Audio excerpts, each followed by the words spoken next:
Out here in the perimeter, there are no stars. Out here, we is stoned, immaculate. Hello and welcome. This is the C86 show.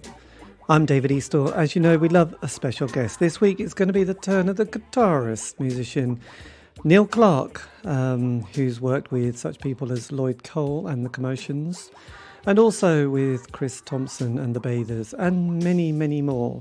This is the interview. So look, after several minutes of casual chat, mostly talking about the UEA, University of East Anglia, the fact that they played there in 1984, I do believe. We then went into the conversation of a musical combo that Neil was in with Chris Thomson of the Bathers, who I did an interview with very recently. And he was in a band called Friends Again. It all makes sense. Anyway, we were talking about the Bathers and Chris Thomson, and this was Neil's response. Neil, it's over to you. And would that be Chris Thomson by any chance? It was Chris Thomson, that's right, actually. Well, did Chris tell you about the band that we formed, that Stephen, the drummer in the Commotions, and I formed with him after the Commotions? It's called Bloomsday. Did he talk about that at all? No. No. So when the Commotions split up, Stephen and I had an idea that we'd always loved Friends Again. And Chris had brought out his first solo album, I think, about a year prior to this, maybe 88, yeah, 87. It's got an amazing title. It's called Unusual Places to Die. And we loved it. I didn't really know Chris that well at the time, but we loved his voice and we loved his writing. So we asked him if he was up for this, and he said yes. And we formed a band called Bloomsday that should have been quite good, actually. We got signed to Ireland quite quickly, possibly a little bit too quickly, actually, before we'd really had a chance to develop our work properly, you know. Yeah. And then we were really enthused about signing to Ireland because of the lineage of Ireland as a label, you know, with a reputation of developing acts and giving them a chance, maybe over the course of 1, 2, maybe even 3 albums. But that didn't actually turn out to be the case because Ireland got bought by Universal, I think maybe 6 or 7 months into the time that we were with them. And they had a massive clear out, and we were part of that, I think, after. We only got 14 months with them. We did put an album out. It's called Bloomsday Fortuny, and Chris is a singer. I think he cut a deal with Ireland to put out his second solo album right with us. Is it Sweet Deceit? I think it was Sweet Deceit.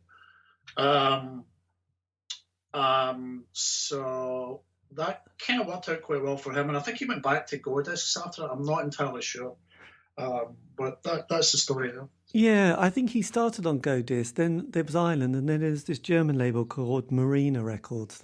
That's right, yeah, Marina. Yeah. And I think now he's on another little label. But actually, when I did that one, the Friends Again, there was Chris, and also there was the other member of the band called Paul as well. So it was a bit of a 3-way conversation, and Paul went on to form Love and Money. So yes, we went into detail on certain things, but obviously there's a limit you can have. So much detail on things. So yeah, right. We probably from sort of the band, you know, Friends Again, we just went into the other two bits of the narrative. We could have been there all night, actually. I didn't realise they had such a sort of a history of things that we're doing, and I think, you know, they're still doing work now, which is quite amazing. So it's all interesting stuff. Yeah, but absolutely. Yes, that's all good. So look, I mean, now, sort of interestingly, well, it's not that interesting, but I'm now sort of mid-50s, you know, I was born in 64. You know, my early musical moment in life was the kind of early 70s glam rock period. What was the kind of formative years of your sort of journey? How did it all start to develop with you? Well, I was born in 58, so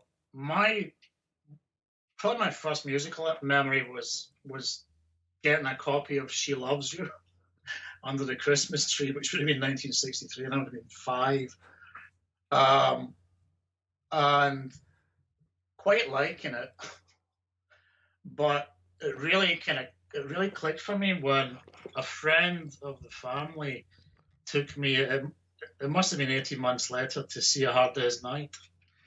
I grew up in a town called East Kilbride, right, just south of Glasgow. I see Aztec Camera from there, and Jesus and Mary Chain. But I was taken through to Hamilton, which had the nearest cinema, to see A Hard Day's Night, and I just loved it. It was, I loved everything about it. I loved the music, obviously, the electric guitars, the camaraderie. It was fantastic. So that really had an impact on me. When I was thinking about this, it seemed that the Beatles, they played such a huge role in my childhood. I can almost like pinpoint there's certain anchor points. I just remember that seemed to have the Beatles at their core. I remember standing in the kitchen with my mum and Hey Jude coming on, and just the play out going on forever, but it was just sublime. Even at that age, I thought, wow, this is incredible.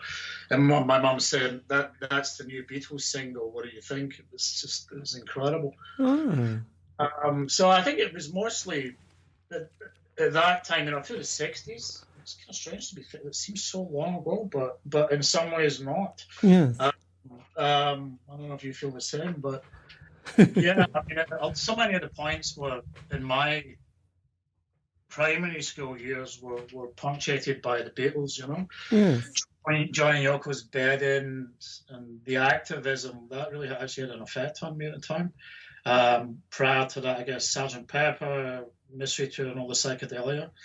And then I remember Let It Be, and I remember, the single Let It Be it was like top of the charts on Top of the Pops. Was Top of the Pops around in 68, 69? It must have been because, yes, or something anyway. I just remember the sadness I felt every time Let It Be, the video, because they didn't, they'd split up by that time, and it was only the film of the actual song, or Get Back, I guess. But Let It Be, I loved as a song.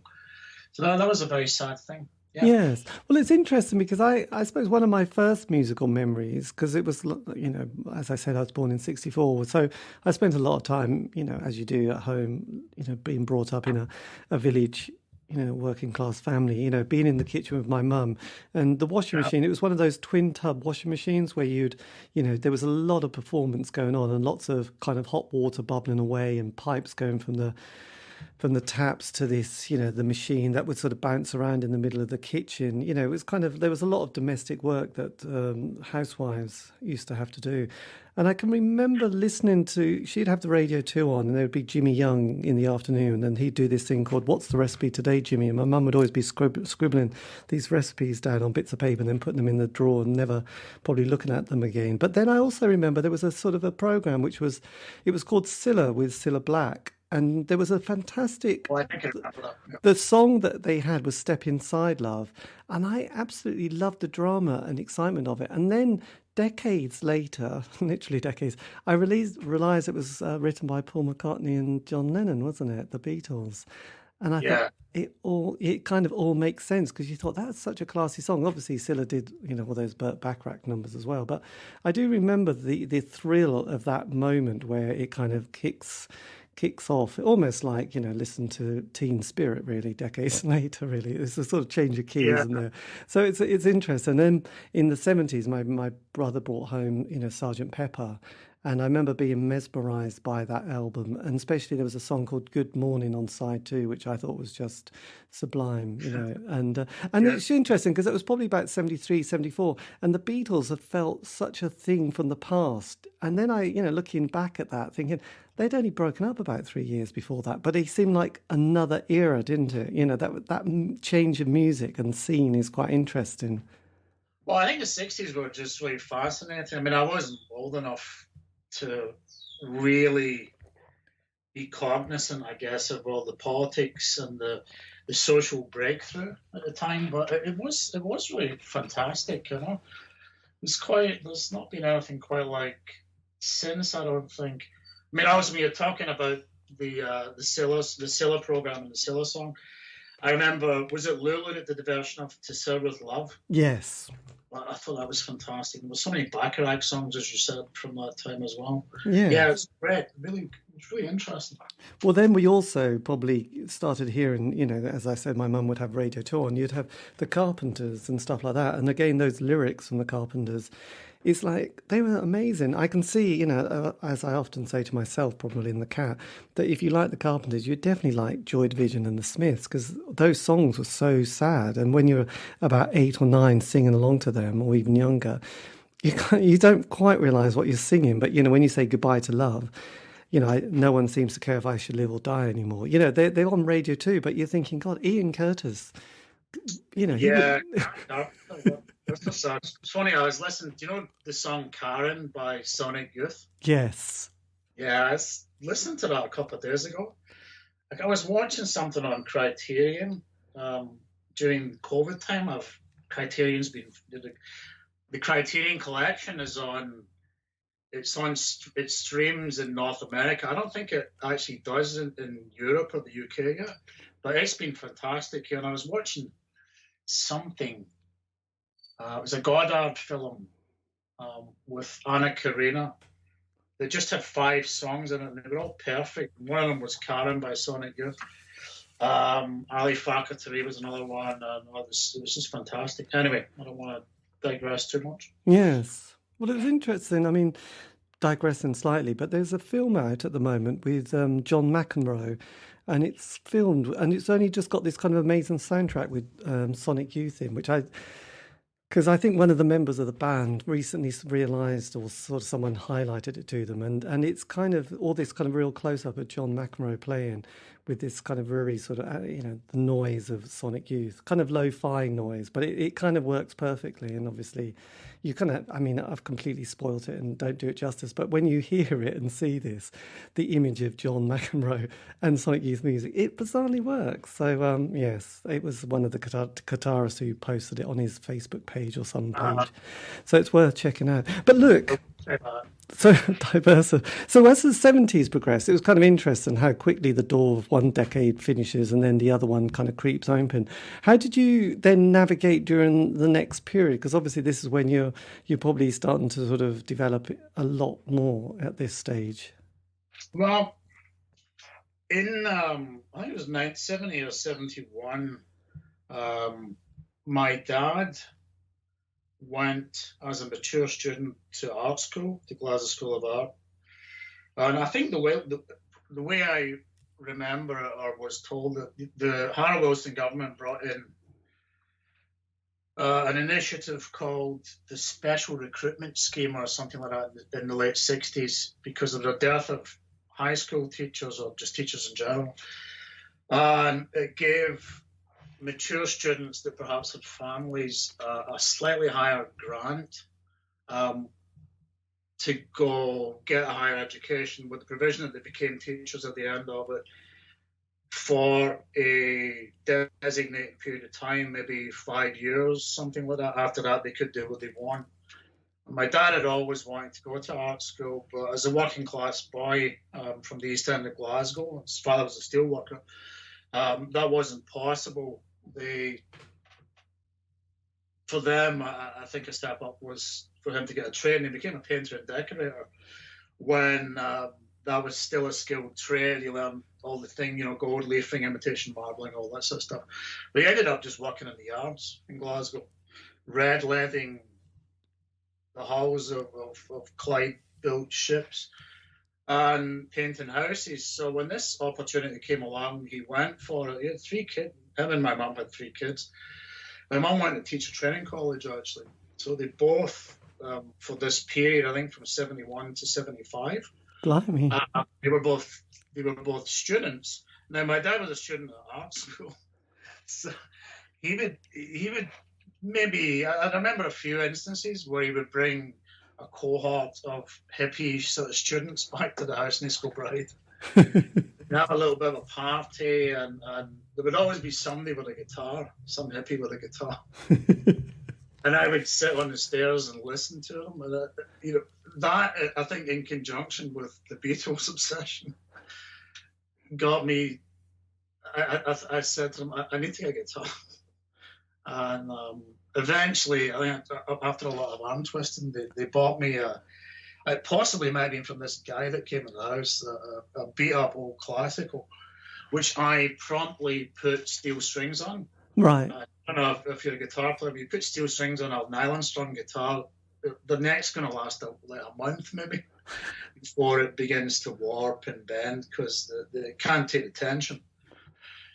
So, but I loved it. I loved the feeling of the vibrations against my body. I couldn't even tune it. I couldn't play it, but it felt amazing.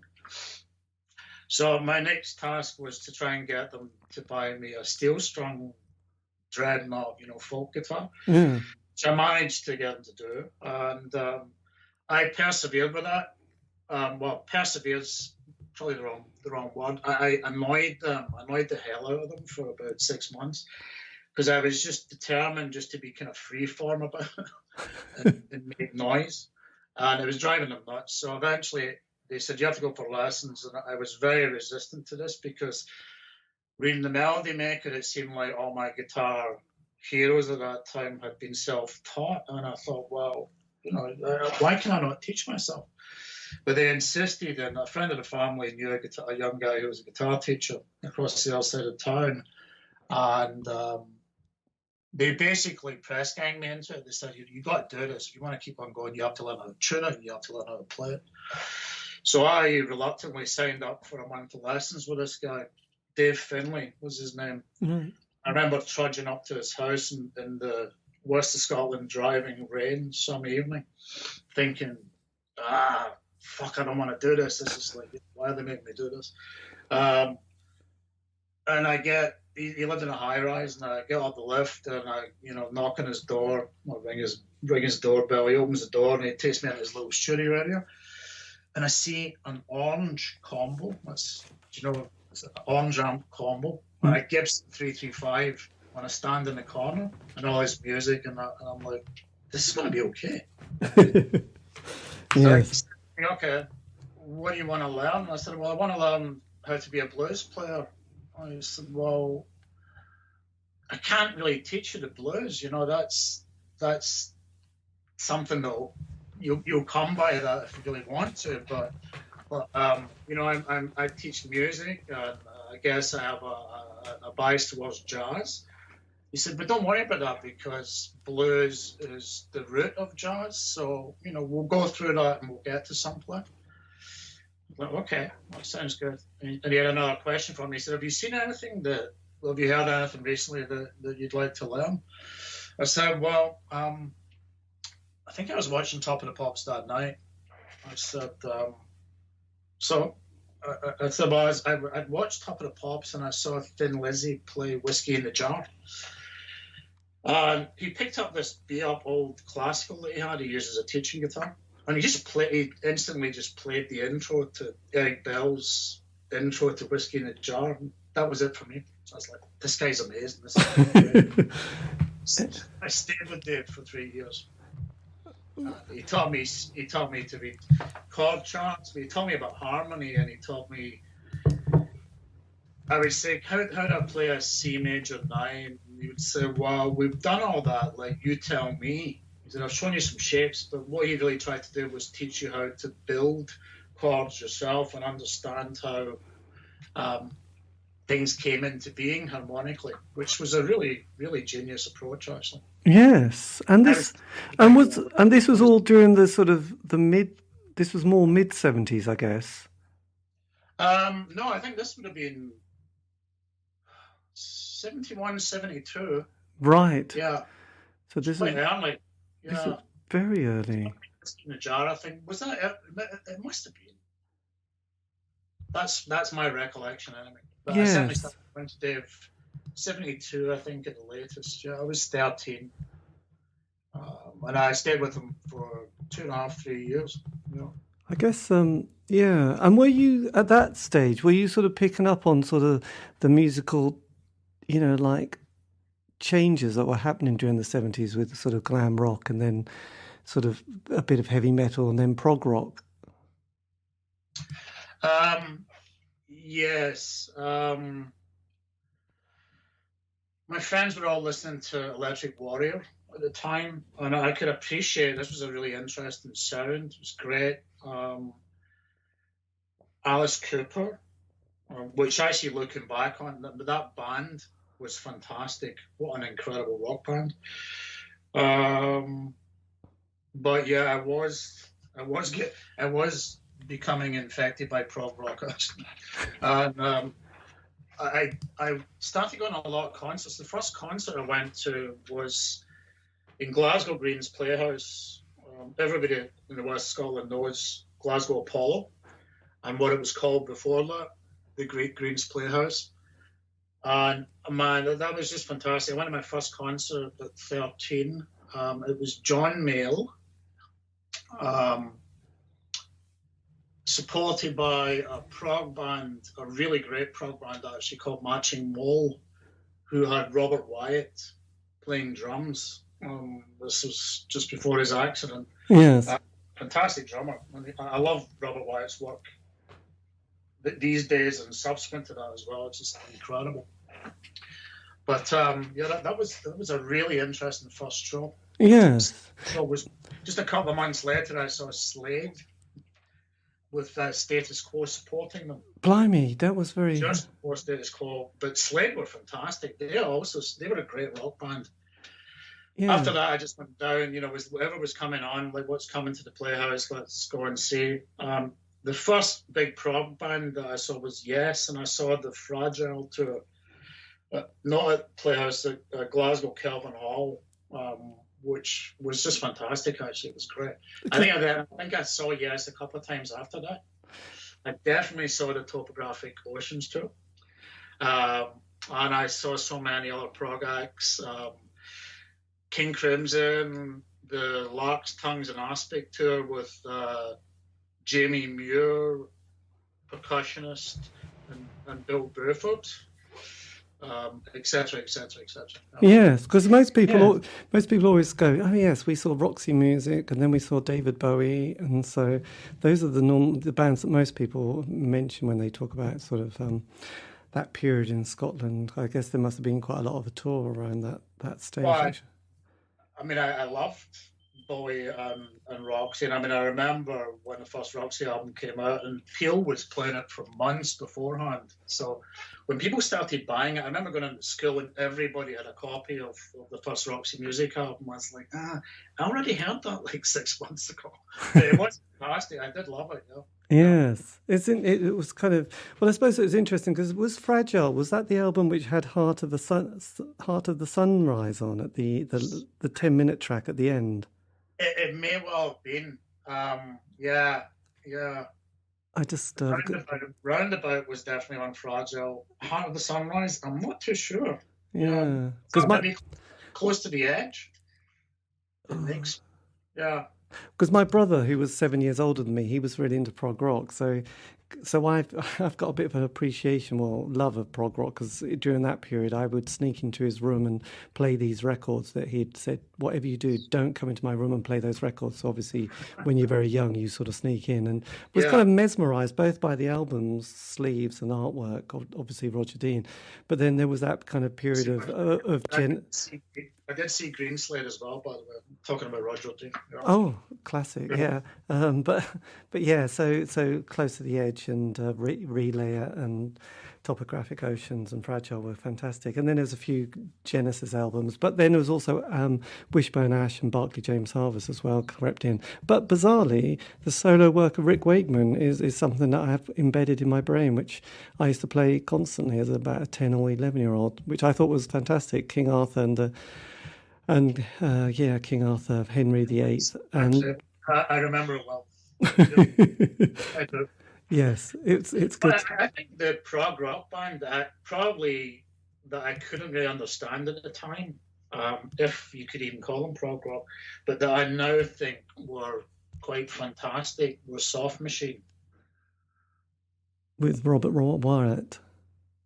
Yeah, you don't know Soft Machine? Is that Robert Wyatt and Kevin Ayres? Yeah, they were part of the Canterbury scene. I think they were the major, with Pink Floyd probably the major part. Mike Ratledge, Yeah, Robert Wyatt did play. Yeah, he did. He drummed in the first edition of Soft Machine. I think they called their album Soft Machine 1, 2, 3, 4. I think. So I think Robert Wyatt was there up until 4. Anyway, I did love them. I do love them now. Maybe at the time it was a little. Yeah. Yes. Well, it's kind of interesting that there's been sort of PhDs written about the Canterbury scene recently, which everyone's kind of into. Yeah. And I went to see. Is it Camel recent? Not Camel. Who's the other one who? Caravan. Caravan. That's the ones. They were at the Norwich Arts Centre recently, which were they were okay. I did an interview with the main guy, and he really hated punk rock. I remember him being quite bitter when he was talking about punk. We're going to get to this point, I think, in a few minutes. Yeah. So yes. So then, because you were at the ideal age when punk appeared, weren't you? I think it was, actually. I just have to mention one other band. So when I began to hear other things other than prog and glam rocker, I heard Reeling in the Years by Steely Dan. Yeah. This really famous, it's famous now, Elliot Randall's guitar solo opening. I mean, I remember standing up in our bedroom just being stuck, going, what is this? It's just incredible. That was a pivotal moment for me, because I was beginning to be able to play a little bit better by that point. And I remember working out that solo, just going, man, this is incredible. I believe it's Jimmy Page's favorite all-time recorded guitar solo. So I went through a massive Steely Dan phase. You never see them because they stopped touring by Pretologic time. But to this day, I love Steely Dan.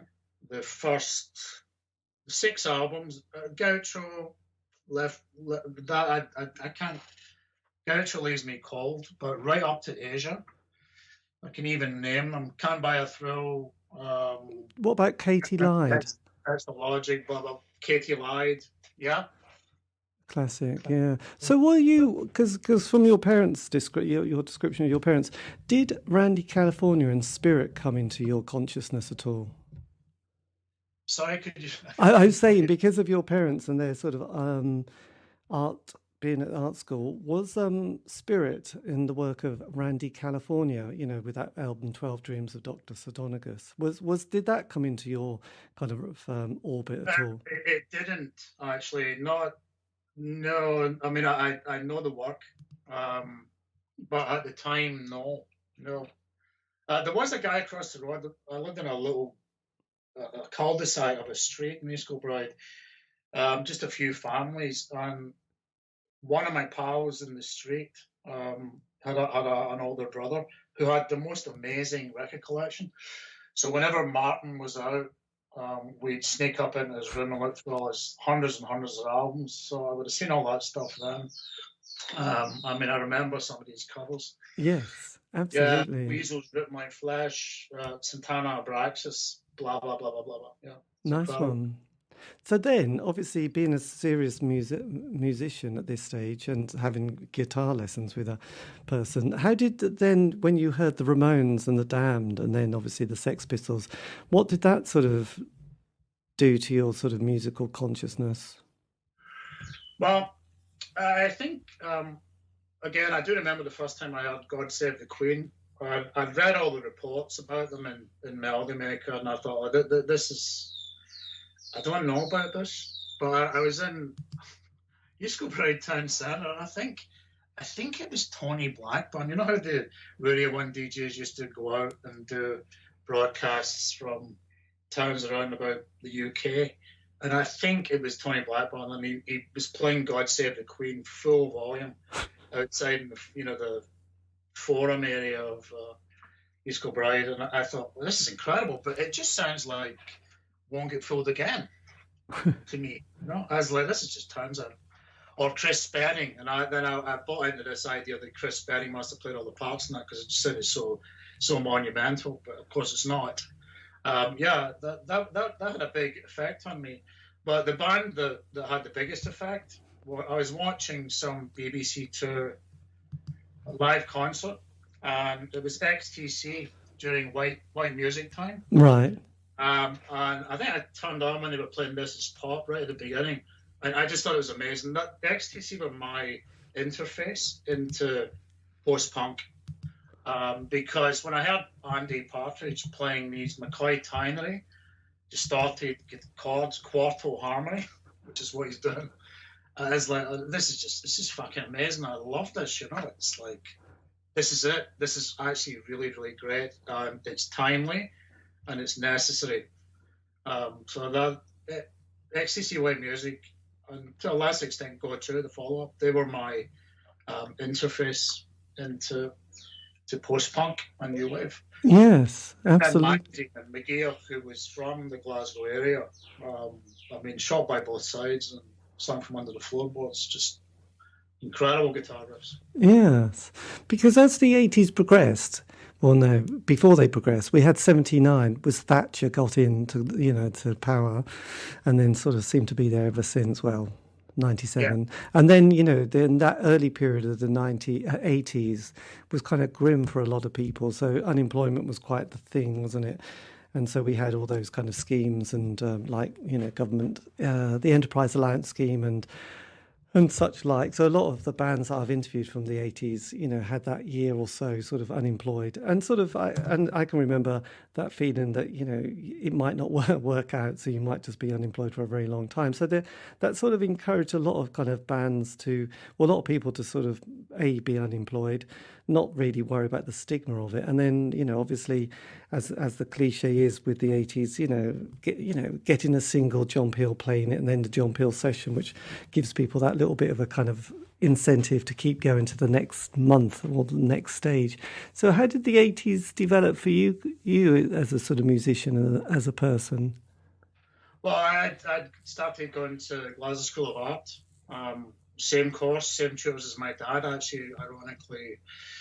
2 or 3 years previously, I was in a drawing and painting department, and I lived at home for the first 2 years, and then I moved into a flat when I was 19 with 4 other art students, and we just had a fantastic time. This would have been 79, yes? Yes. 78, 79, I guess.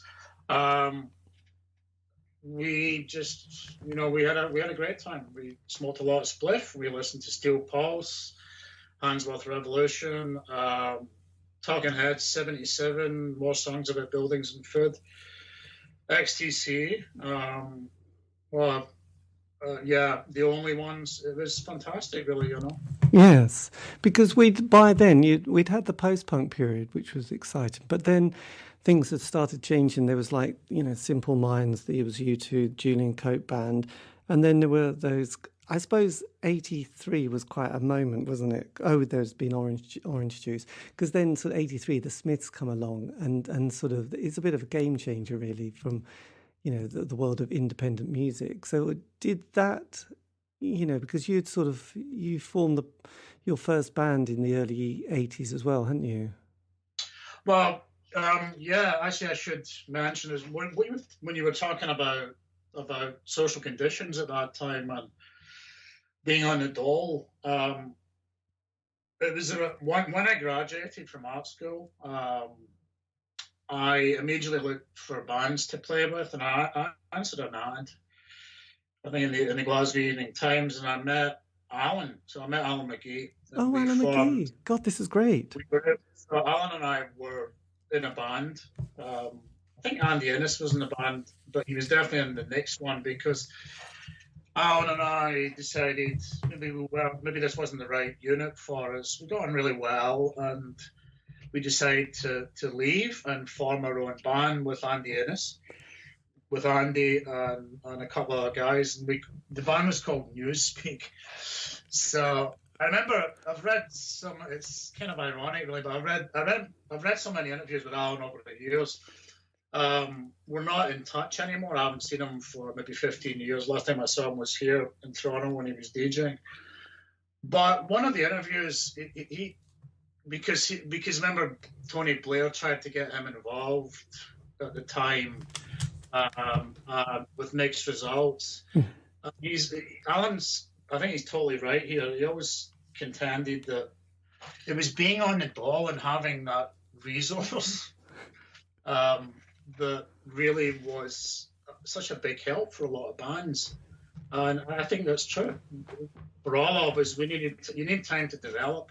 Yes. To rehearse, you just need this to do music, to do art properly. You have to do it full time, and it paid off, I would say. I suppose. I mean, so I try not to look back at the past with rose-tinted sunglasses and remind myself that it was really quite grim in the 80s. Though at the current stage or the current political climate, it's not looking that much better, really. But I realised that we had those kind of gatekeepers, the music press, which were sort of huge circulations, the three of them, Sounds, Melody Maker, the NME. There was also John Peel with this kind of like ability to play, the platform to play all this new music. So he was a great gatekeeper. And then, you had every city in town had a sort of a venue night, probably on a Monday or Tuesday or Wednesday, when it was kind of a bit dead. So, people would be happy to put on that kind of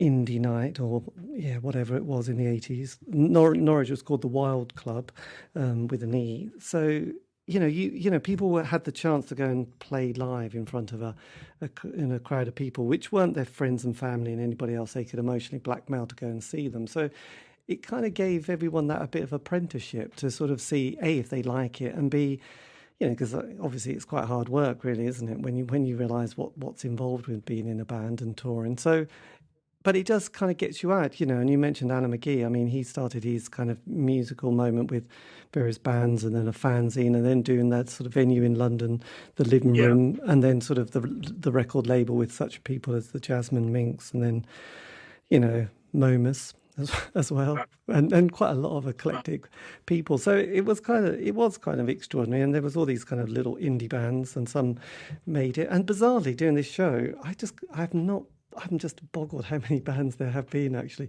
And everyone at least did one album or 5 EPs, which someone's put together a compilation and said, okay, we'll just put your work together. But actually, looking back at it, and a lot of it I didn't hear at the time because it was quite hard to hear music, is brilliant. It's absolutely fantastic. So it's quite interesting, really, the creativity of that period.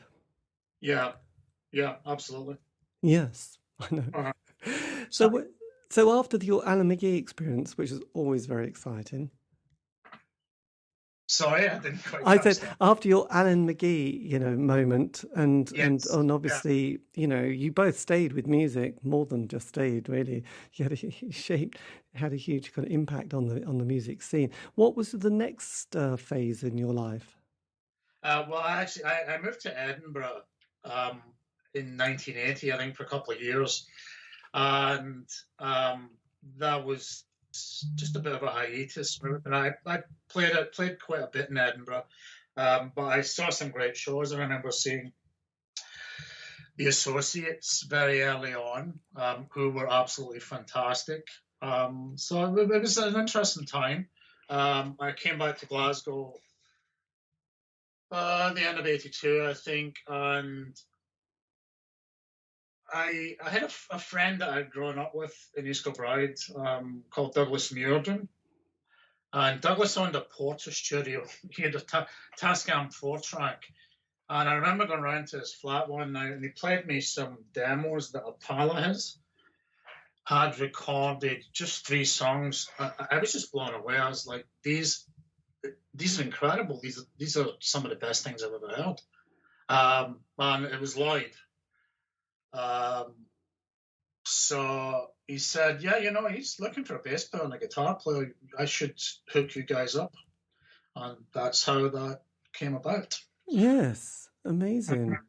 The perfect sort of meeting, really. So because it didn't take long before your first album came out. Did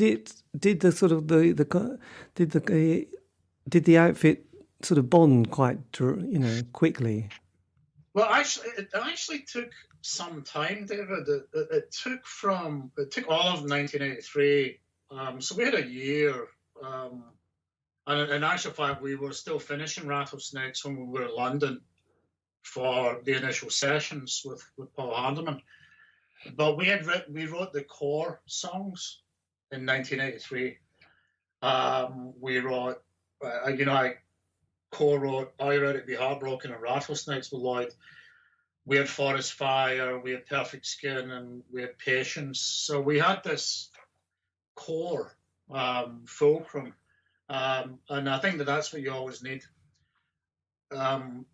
So it wasn't quite so meteoric, Yeah. We found out later on, quite quickly actually, that time that we'd had, that unimpeded time that we had to write Rattlesnakes was so important, because after the first tour for Rattlesnakes and things were beginning to break through, we were kind of immediately put back in a situation where Polydor wanted a follow-up because it had been more successful, I guess, than they initially anticipated.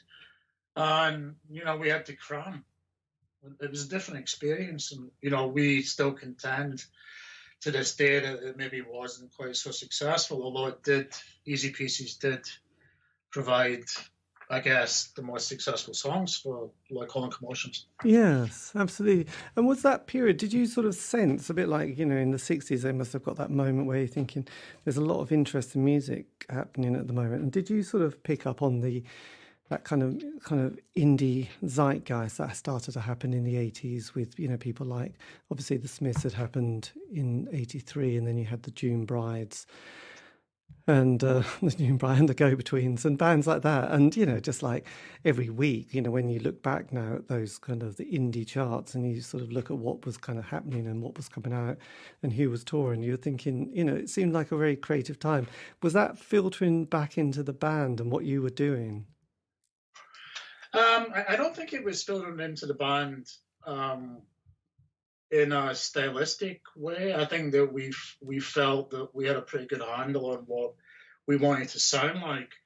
But yeah, of course, we were very aware of U2 and REM, the Bunnymen, and and we loved all these artists. And we particularly loved Prefab Sprout, who we used to see a lot. We see all the kitchenware people, yes, but the prefabs particularly seem to be in the same hotel as us in London a lot of time. I love that. I still listen to Steve McQueen. I just think it's a fantastic piece of work. Yes, my God, it was just genius. Though strange enough, have you talked to Paddy? I haven't actually. No, I haven't.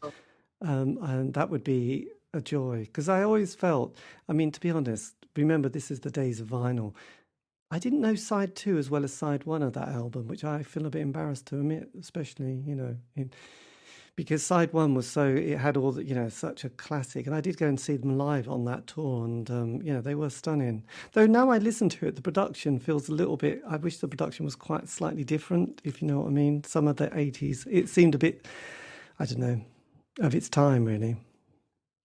Yeah, I think, I'd need to listen to it again. I may well do after this, but in what way did you feel it was different? It feels a little bit glossy, that kind of, because the 80s production sound, I don't know who was the producer, actually, I'll have to quickly look. There was like the indie sound, which was very distinctive, like you guys and the Smiths and the June Brides and all that scene. And then you had the mainstream charts, and it was that kind of Trevor Horn production. And Prefab Sprout seemed to. Oh, and the other band, I know one shouldn't ever admit this, actually.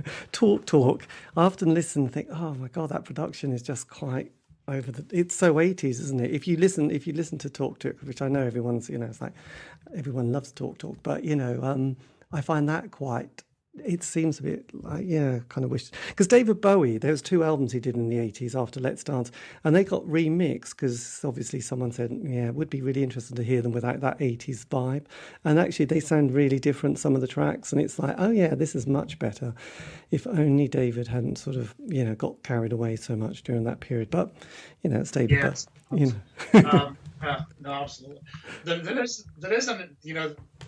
There was a device, there's a studio box called the Oral Exciter, that was used in the 80s. They loved it, and it just put too much high top end on everything. They thought it was a very radio-friendly device at the time, but it's looking back, if you listen to the original recordings, it was pretty detrimental.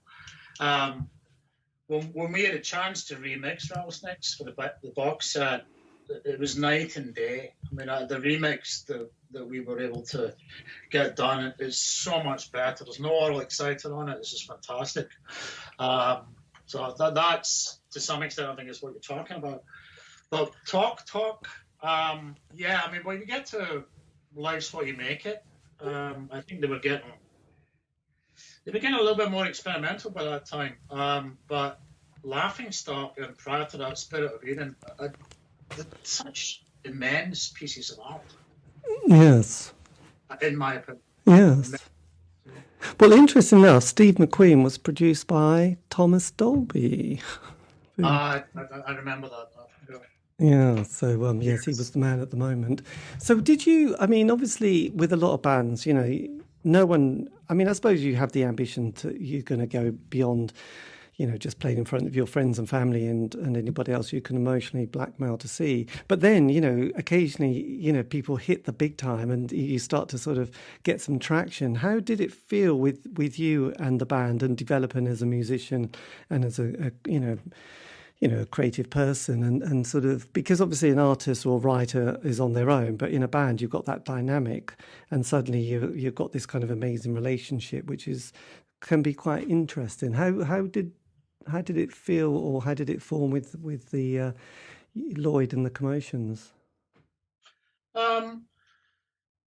I enjoyed the traveling aspect of touring, and I loved the gigs.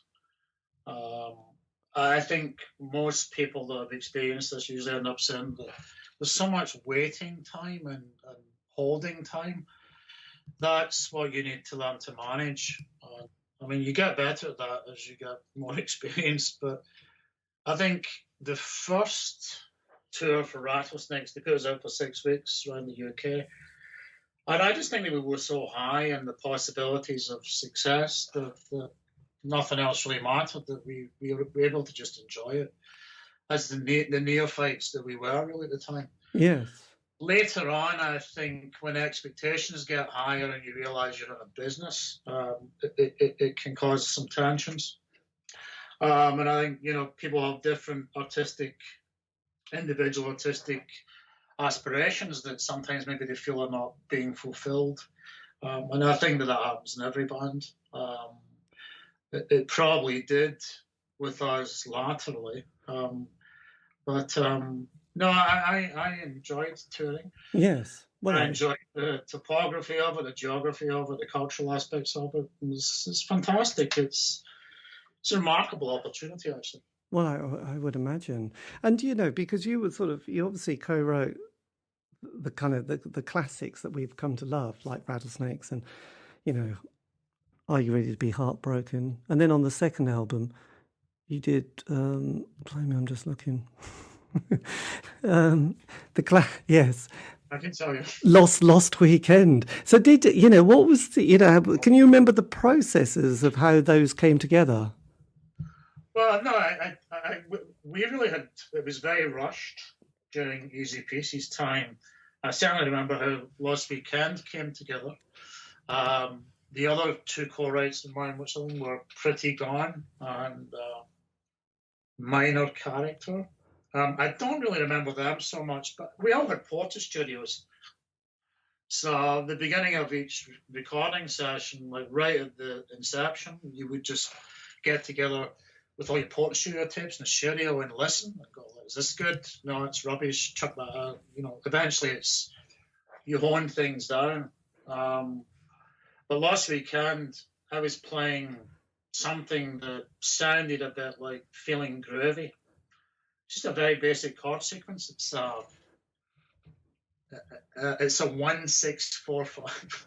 It's like three majors and a minor.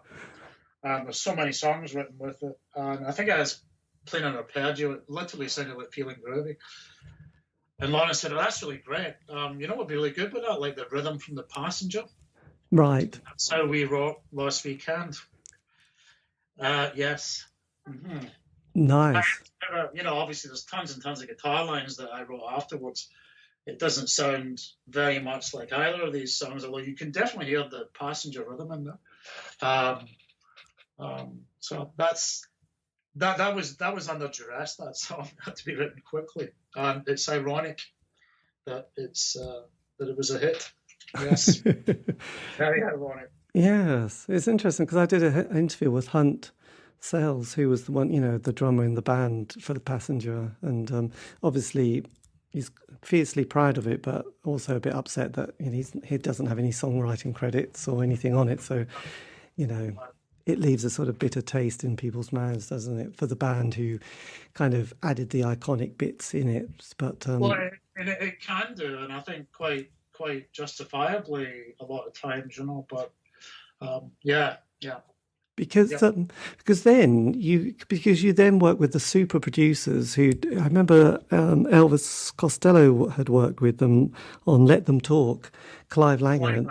And what were they like to work with? Because I did an interview once with, I think his name's Mark Saunders, who was a young chap who went on to be a producer, and he'd sort of worked with, I think it was Clive, but it could have been Alan, when they were doing that single with David Bowie and Mick Jagger, Dancing in the Streets, and he had quite a funny story about the fact that there was a lot. They drank a lot, and he was having to sort of keep it together a bit.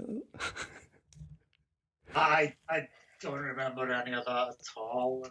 But then again, we drank a lot at the time as well, so we matched each other.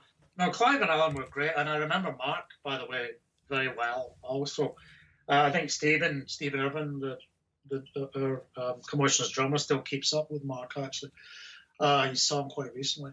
But yeah, I remember that, and they were great. They're very different. Alan engineers, and Clive was the more creative, more aesthetically, conceptually based person. Yes. We had fun making it, and it was just good fun being with them, hanging out with them, and going through the process. I just think we were beginning to realize that the success that we had with Rattlesnakes was maybe based on the strength of the songs and the time that we'd had to write them and rewrite them, which you have to do. And in this instance, we hadn't had that opportunity. Yes. So we're a bit concerned about where it was all going, I think, as a consequence. Yes. Were you kind of, sort of looking back on it, which is always a bit different to being what it's like being there, but are you sort of amazed with certain people, like the Smiths during that 5-year period, were releasing nearly an album a year, if not a bit more. And then, people like David Bowie in the 70s was, releasing an album a year for the whole 10 years. And then he also produced Lou Reed and Iggy Pop and did various tours and then relocated. So as an artist, do you think, how the hell did they do it in the Rolling Stones in the late 60s and early 70s when they had Mick Taylor on guitar? I mean, having the experience yourself of being, in the band, doing that creative moment, are you sort of boggled with how some people keep it together? No, not really, because I think every band has a different dynamic. And for us, Lloyd was a fulcrum. He writes the lyrics. He was the conceptualist. And one had to wait, really. None of us really, neither Lloyd, Blair, or Lawrence, really wrote that well on the road. So we just needed we needed recovery time. I think for the Smiths it's different, or was different, because Johnny was the composer. So the only, I think, really, it was possibly a more straightforward situation for them writing wise. Yes. Yeah. So when you went to record Mainstream, which was in 87, which I've almost put down as the best year of music ever. I just look at 87 and always think the amount of releases that came out in that year were amazing. What was it like? What was the kind of vibe like of the band at that stage? 87, we were on hiatus then. I think we were beginning to record mainstream at the end of it. We were exhausted. That's what I remember. Most of us had moved to London, so there were quite big social changes individually and collectively for us. Lloyd was in London. We were all actually within 2-3 miles of each other. He was in the Highbury. Stephen and I were in Finsbury Park, and I think Lawrence actually was in Brixton or Stockwell. But we were all there, and I think we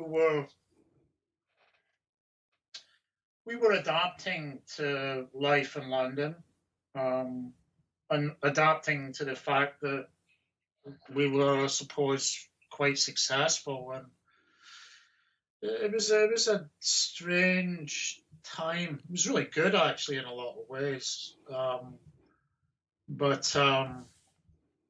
Yeah, it was strange. We did have quite a lot of time there to write, and Lloyd came with a lot of pieces. So I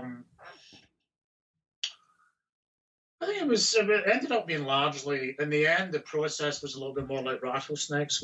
We felt like we'd had a little bit of time. I can't remember if we insisted on having more time off because we felt like we'd learned a lesson of easy pieces. But it was quite similar to Rattlesnakes. We came together with the bits and pieces. Lloyd had written These Days, I remember, on his Prophet synth. I came up with the bits and pieces for Jennifer. So in many ways, it was quite similar. Yes.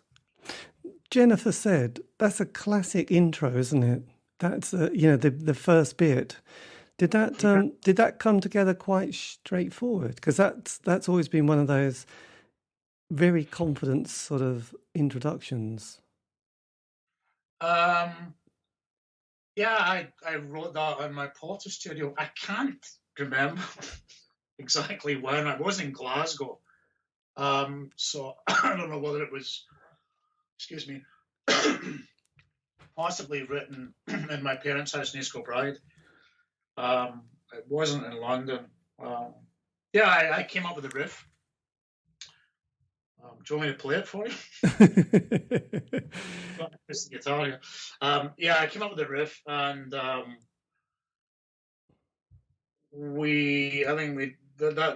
riff is basically an arpeggio across chords. The chords were all there, it just developed from that point. Things began to present themselves. Yes. Compositionally, when you have a full section, you usually begin to hear on your head where it needs to go. I always think when you're writing guitar parts or writing any musical parts, you have to really know the piece. So if you're beginning to write it, you kind of try and let it percolate and let it tell you where it wants to go. And by that I mean, when you've got one section running through your head ad infinitum and it's like an earworm, the rest usually begin to present themselves. If you just try and be quiet inside yourself and just let it come, usually that's what happens. And I think that's what happened with Jennifer. Yes. It's still one of the classic songs, isn't it? Let's face it. It's still magic. It's still magic. So then after that, did you do a tour, or was it just a case of waiting? Well, we did do a very, very long tour on the back of Mainstream. And I think it's fairly well documented what happened there. I think Lloyd was a little bit unhappy creatively, and he felt that the band was running its course, and he just wanted to. I think actually at the time he wanted to take a hiatus and go away on his own for a couple of years. And for some reason I can't really remember, that didn't seem like it was going to pan out.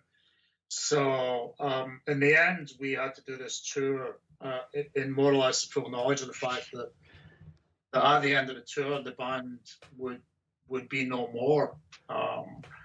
So that was a little bit difficult to begin with. But once we got into the swing of it, it was fine. It was a long haul. I do remember that. And Blair left the band. He did the album, and then he didn't want to tour. So that was a bit of a blow. And we got a keyboard player in for that. And I think Lloyd hadn't played much the guitar on Mainstream. I'd layered so many guitars that we needed a second guitar player because he wanted to be more of a front person. So we got Dave Cummings in, who had been Higson's and was a friend of Mark Bedford's. And Dave is a friend to this day. But that was a really good touring band. I think that we sounded really good. Yes. So actually, you didn't have it wasn't quite the Ziggy Stardust moment at the end. You knew it was going to sort of get to the end, to the last date, and then you're going to say that's it, the end. We did know that at the outset. I think I was okay with it, and I understood that he wanted to just try something else creatively, and I think I was feeling maybe that we needed a break, for sure.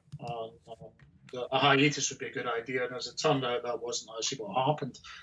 But no, I think I was cool with it. Yes. So then what happens next with your sort of next journey? Because obviously you team up with members of Friends Again. Yes, this is where Bloomsday comes in, and that's getting back to the initial conversation. Yeah, that's when we asked Chris if he would like to do this, and he said yes, and we made an album. Yeah. And there you go. So sort of just briefly then, because obviously, you sort of stayed with the whole sort of, as a sort of career, music and creativity. So then how do you sort of navigate that next period when you've had sort of probably nearly 10 years of sort of being focused on one band? How do you then sort of cope with the next phase and stage of your life? It's ironic. It ended up being quite seamless, really. When Bloomsday ended, I think I had a couple of weeks. I guess Derek McKillop, the Commotions manager, had heard that we'd finished. And I bumped into him one day at an ATM in Finsbury Park, and he said, Lloyd's just made this second solo album, and Bob Quine doesn't want to tour. So would you be interested? I said, yeah, I would. He said, okay, I'll get Lloyd to call you, and Lloyd called me up from New York, and that was it. So it was literally only a matter of weeks. And then that would probably have been, January 91, I think, January 91. And within a few weeks, he was in London, and we did a bit of rehearsal, and I had to learn all these songs. And we started touring on that at the end of March, so there was virtually no time off. Yes. I did land on my feet somewhat.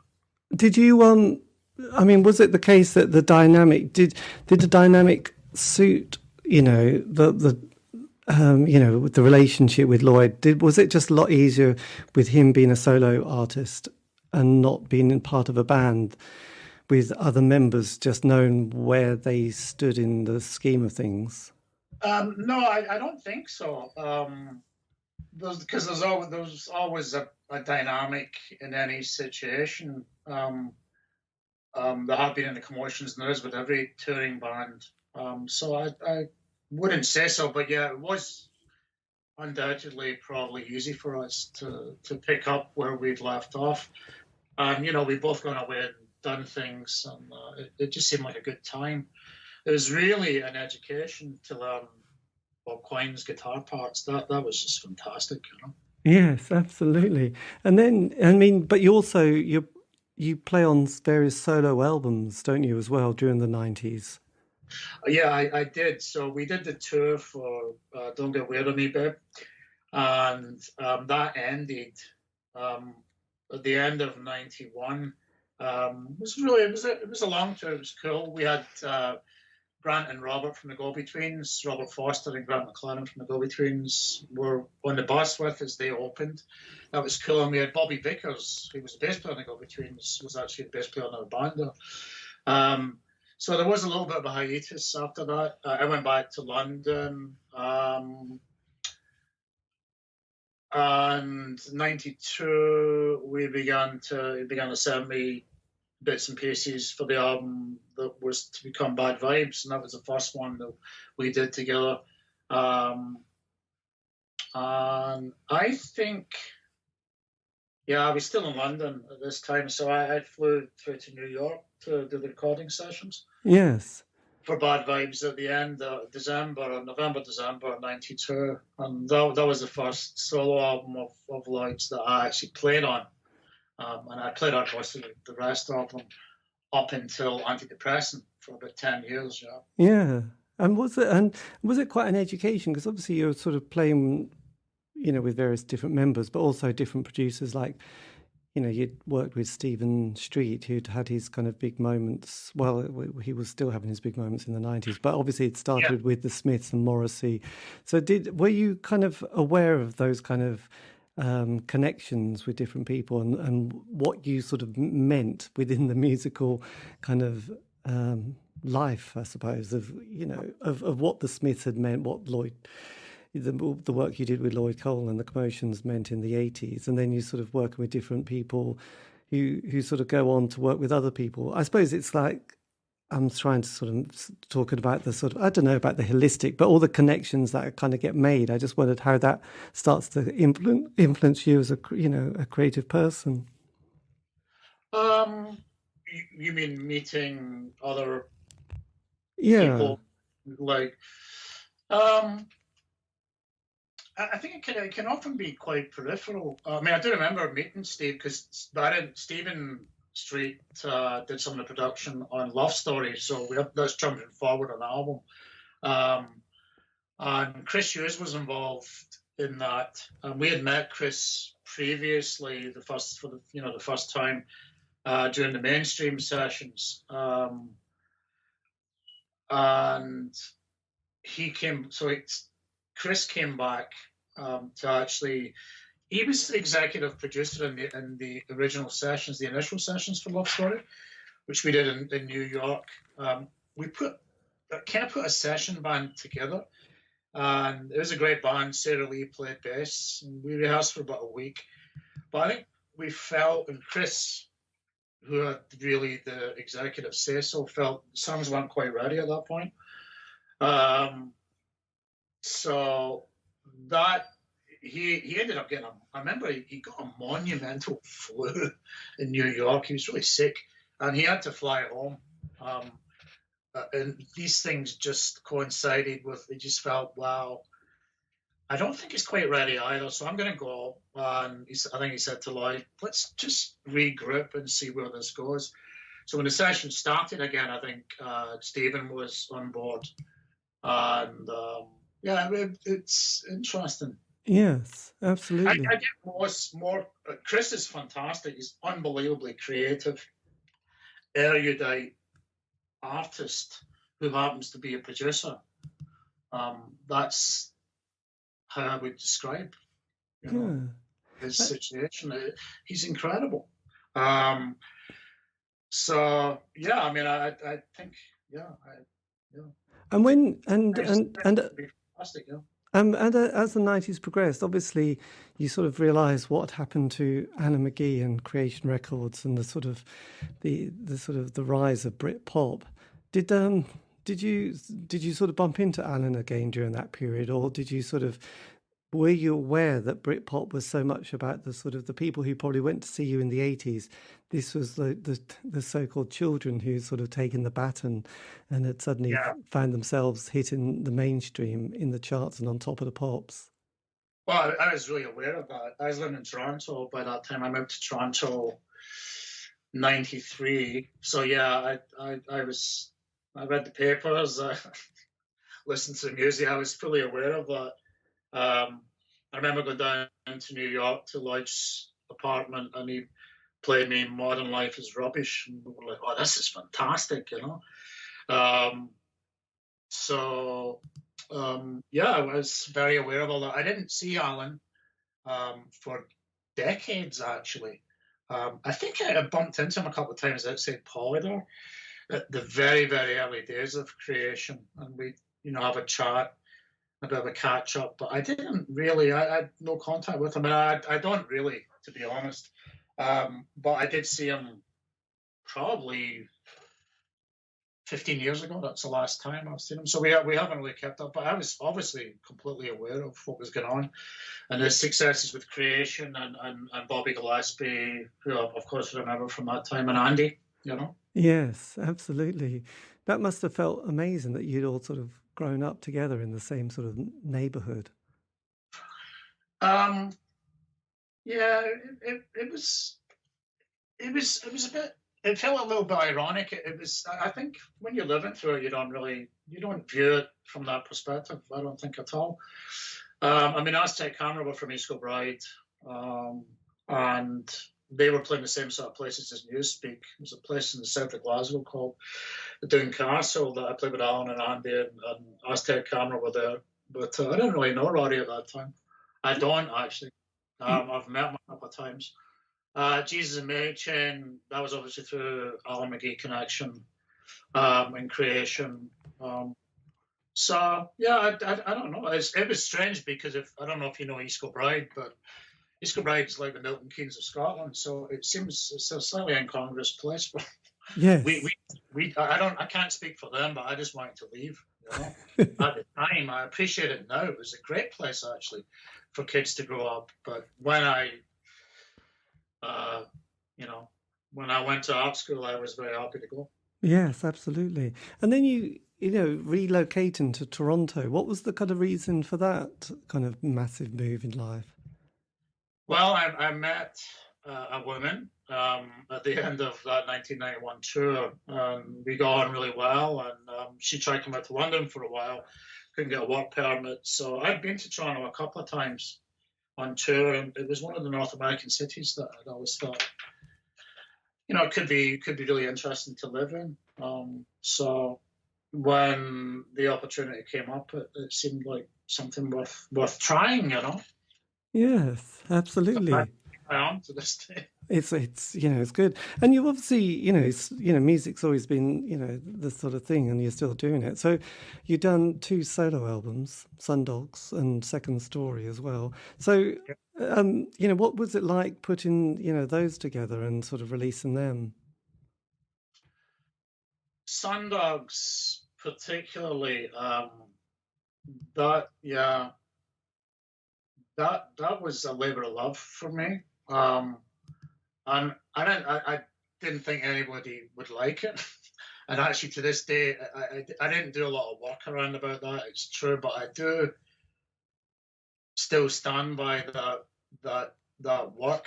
I'm happy with it. It's instrumental music, which is such a truism. This is different. It's different from song-based work, and actually the arrangements have to be different because you can't use verse, pre-chorus, chorus structures in instrumental music very effectively because the listener always knows what's coming next. AABA format was much better instrumentally, and it just tied into my jazz background, I guess. I use that word advisedly. Because my period of jazz started, the period that I still love starts in the 60s or starts in the very early 60s, late 50s with Miles, Kind of Blue. But the period I absolutely love is that late 60s, In a Silent Way, Jack Johnson. I don't know if you know this. Yes, yes. Works. And I mean, I love them. So I wanted to get into this. I wanted to just try something. And it was a liberation for me, really, to be honest. Yeah, absolutely. So that's, and then obviously you're still sort of working and touring with Lloyd as well, which must be quite enjoyable. What's it been like the last year in lockdown world, really? Yeah, it's been strange. I don't know what it's been like for you. Yeah, what can we say about this? It's just so peculiar. It's something that nobody's lived through before, and we're all having to live through it. We were, we were on tour, so and we had a lot of dates booked. That's Lloyd and I. You know that we. Do you know the Guesswork album that we produced a couple of years ago? Yes. Yeah, I mean, I love Guesswork. I stand by it. I think it's a fantastic piece of work, and I think it's indicative of Lloyd's strength. He just keeps on wanting to move forward. So we were having a great time on tour, and we had to shut it all down, as have all artists. It's been brutal, actually. Yeah. But you make do with it, and in some ways, for me, things haven't changed that much. I mean, what I do when I'm at home is write, record, and that hasn't changed. So we're trying to work on a follow-up to Guesswork, and I have a project that I'm really happy with my partner, Teresa, who's a singer and songwriter, that we're just finishing off just now. So I guess it gave us an opportunity to finish this. Yeah, I've been quite busy, but yes, financially for all of us, it's been brutal. Yes, well, I sort of, having spoke to quite a few people recently about,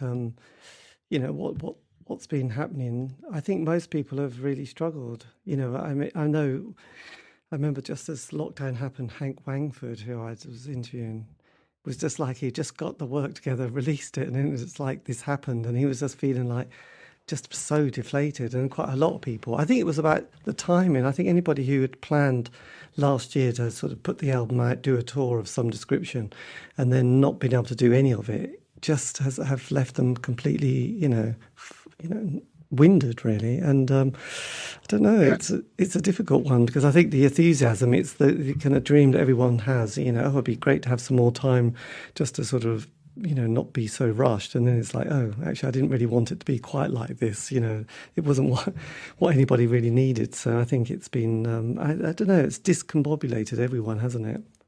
I think it has discombobulated everyone. But, David, I think it's necessary. And, what can you say? I mean, healthcare workers the world over, they've had a terrible time. I've had many other people, so I don't think that artists and musicians have had it the worst by any stretch. No, this is true. I really don't. I mean, obviously, I'm itching to get back to work and get playing again, and hopefully we will. Fingers crossed. Hopefully we will be able to do that next year. Yes. So is it 2020? It's looking promising now. I get a vaccination next week. Way ahead of schedule in Canada because they imported a surplus of AstraZeneca, and it's contraindicated for anybody over 65. So I'm in the 60 to 65 group, and they just want to use them before they expire. So I'll get one jab, hopefully next week. Yes. But yeah, it's been it's awful for a lot of people, and I really don't think that we do have it the worst, because we can still work and create, and that's a big deal. Yeah, absolutely. Hopefully there's a future. So look, lastly, I mean, if you could have said something to a 18-year-old self starting out, and just some wisdom or something that you think, God, yeah, that's something that I've learned over the years. What would you say? About the creative process, perhaps? Well, I suppose whether it's creative or just kind of the journey of being in a band or being a musician, that you obviously have learned over the decades, that you would have thought, God, I wish someone had just whispered that in my ear when I was younger. And it could still be useful to somebody now who was starting out. But, it would have been, I mean, you know, it's just a bit of a sort of, it's just always interesting what people often say, what they've learned, I suppose. There's sort of the key bullet points. It could be one, it could be a few where people say, yes, I would say, don't do this or do that or something like that. I just wondered what you would say. Well, I don't have any tips about conducting yourself in a band, or life. We all have to just lead our lives. But creatively, I would say playing in a band is about serving the song first and foremost. Never losing sight of the bigger picture and not letting your ego dictate the parts that you write, which is easier said than done sometimes. For that, you really need to know the song inside out. Well, I think that's the same regardless of whatever genre you're working in. I mean, Bill Frisell, my favorite musician, says the same thing. When he goes on tour, he's learning a new repertoire. It's just like you just have to sit down and really learn the stuff. When you really learn the stuff and you get inside the harmony or get inside the concept, things begin to happen. Yeah. But it's always about serving the piece. It's always about serving the song or the music or the art in whatever way, And you have to be mindful and you have to be alert, and you just kind of like, it's osmosis. Yeah. Oh, don't worry, but it is about commitment, and you have to work hard. I know that I did an interview with a guitarist called Peter Bonas, who was in the 100 Men, who was kind of Pete Murphy's band, and I think they did 2 albums they loved, and then they did a third one which wasn't a great experience. They didn't get on well with the producer, but they did the tour, and they said by the end of the tour they'd worked the songs that they'd put which had been on that third album, and they were really, he thought they were just much better at the end of the tour than what they were in the studio, and if they could have recorded them again, he would have thought the results would have been better. So do you ever sort of feel that with songs that you've worked and recorded in the studio, but then after playing live a few times thinking that would... No, because I think a recording is an idealized version of that song in that moment in time. The song exists as a piece of music, as a kind of intellectual entity that you can write down. If you can write music, you can actually write it down.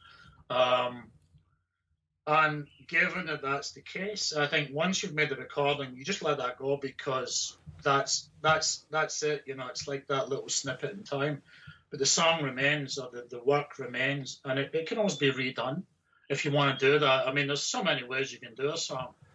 For instance, we've done so many acoustic shows, Lloyd and I, together. And there's been a few head scratchers. We'll go, well, how are we going to do that between the two of us? Particularly on the last tour, when we were trying to figure out how to do guesswork songs, which are very, very dense and in some cases very synth orientated. But the chords are beautiful, the harmony is beautiful, the words are fantastic, the story is there. So you just find, you go back to the charts, or you go back to the essence of the song, and you take it from there. Yes. Every song that's good can have that done with it. Yeah, because it's interesting, because I think Lloyd, a few years ago, he was at Epic in Norwich, and I think he was just on his own.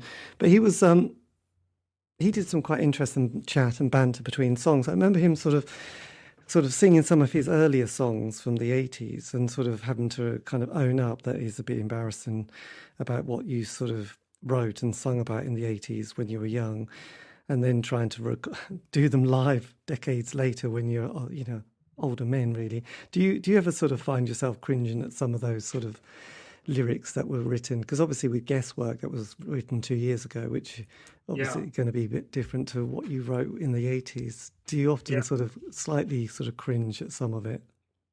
No, I don't. I don't, because I see them as temporarily as a piece of work that's in that time. So if he feels that he still wants to sing them, there's always something musically for me in that situation. So I never really thing. I really leave that up to Lloyd. So yeah, that's a question you need to ask. Yes. Yes, absolutely. Plus, people pay money for tickets. They want to hear songs. I've seen a few comments from folk to the effect that, when you guys come out again, we expect you to play the hits.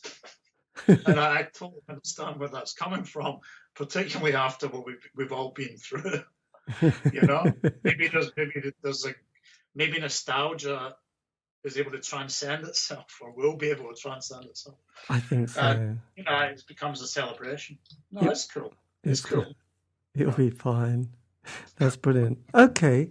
Well, look, this has been great. Thank you ever so much for giving me the time for this, Neil. This has been great, and really appreciate it. And it's all worked brilliantly. So look, when I put it out, I can always send you the link, and you can always, if you want, post it wherever, and that would be great. Oh, I'd love to do that, David. Please do. I will. And thanks for asking me to do this. In fact, it's been really interesting talking to you. Great. Oh, thank you. Okay. Well, look, have a lovely day. It's a bit later here. Yeah, you too. Okay. Take care there, Neil, and hopefully catch you sometime in Norwich. Absolutely. See you later. Bye-bye. Yeah. Bye. Bye. And that, if you don't realise, is the end of the interview. A massive thank you to Neil Clark for giving me that the time for that. And I always love leaving the endings in because it always sounds so sort of, I don't know, I'm terribly English, aren't I? I just spuff all away. Anyway, look, this has been the C86 Show. I'm David Eastaugh. Thank you ever so much for listening, if you still are. If you want to contact me, you can on Facebook, Twitter, Instagram. Just do the C86 Show. These have all been archived on Spotify, iTunes, Podbean. And that's it. But again, massive thanks to Neil.